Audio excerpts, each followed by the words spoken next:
What's up? We are at Fort Cobb State Park. And we are angry. I'm not angry. I'm angry. She's angry. You know, the other day we went up to, what was that place? Keystone. Lake Keystone State Park, and we thought, well, we'll have to come up there next weekend. Well, that's not how it works, because you also remember the other day beyond the other day, beyond the other day. I told you so, isn't it? When I said something about state parks are likely going to be crowded this summer. Go ahead, come on. They're packed. Okay, see? I went to make a reservation for Keystone, and there was not a single site available. And I went through actually 5 different state parks before I came across one where I could get a place to park it for the weekend. Wow. It's been a while since I've seen that happen. Have we ever seen that happen? No, actually, I've or always... we couldn't at least park in just a parking spot, you know, type place, you know, away from the lake or something. There's always been something. So, yeah, it's of course, it's the first weekend that our precious governor lifted his Kleenex thick, what is it? Safer at home suggestion. So everybody got out this weekend, and I really think it's going to be a lot like this the entire summer.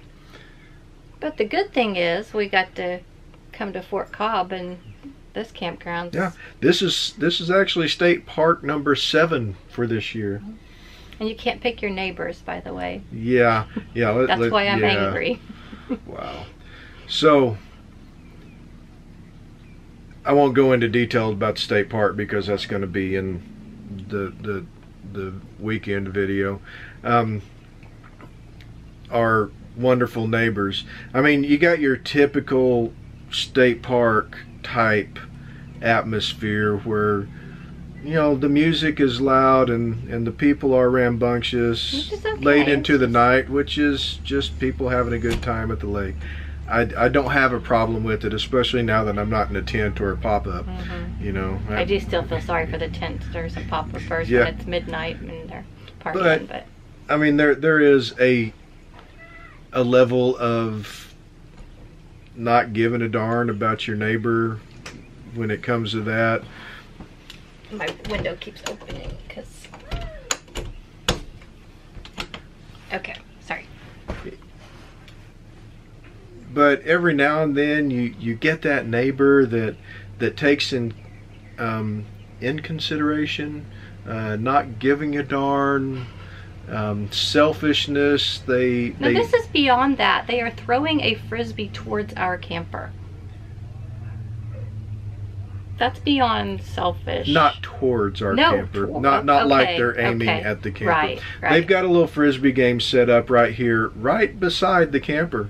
There's a lot of room between our camper and theirs. We're at a state park. I mean, there's tons of areas they can go to set up this frisbee game, which looks pretty cool. It's like a fold-up bucket, and you're trying to throw the frisbee into it. Looks like a fun game. Yeah. A fun game when you're not hitting your neighbor's RV with your freaking frisbee repeatedly, and then not moving them so that you aren't aiming somewhat towards it. Only the kid that did it looks guilty. The adults watching the game are like, oh well, that's what they get for parking their camper there.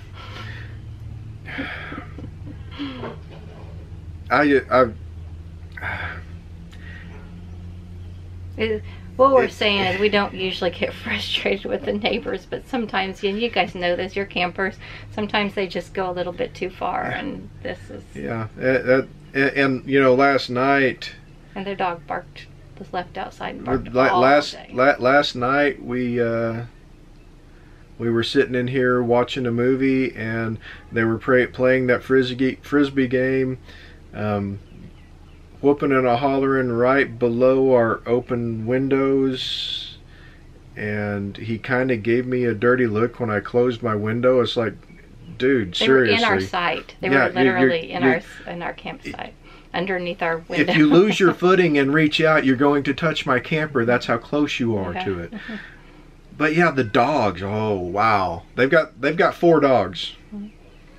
3 of them big ones that they left outside all day long. Which one of them got loose and Yeah. was running loose Yeah. the whole time. All day. Did I mention all day outside, tied up? They were off. No, the little one was inside. Yeah, the little one was inside, but the 3 big ones were tied up outside all day long while the humans were off playing in the lake. And not listening to their dogs bark. Although I get the feeling that even if they were inside the camper and their dogs were outside barking, they would have just let them bark. I mean, it's not the dogs, it's the people. It's the dog owners that is the issue here. It's not the dogs. I mean, we get frustrated and mad at the dog for barking all day long, but it's really not the dog. It's the irresponsible owners.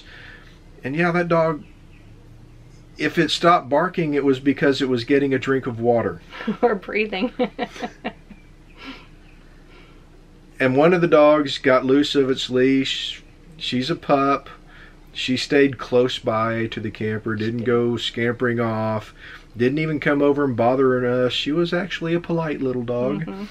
She wasn't the one barking.